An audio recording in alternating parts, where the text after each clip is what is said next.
This is a 1975 Yamaha DT175 Enduro. It's a non-running project bike. I haven't tried to start it. It kicks over with compression.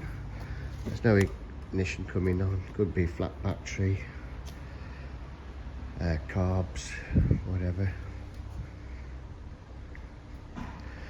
Brakes work on it, clutch works on it, gear select.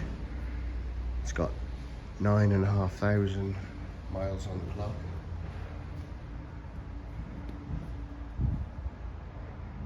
It's a tidy little project.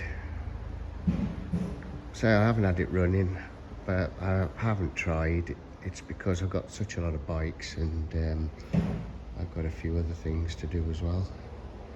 So selling it as it is.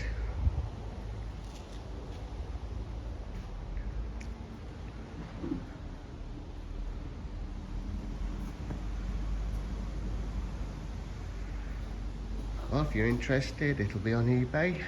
Take a look if it's still there.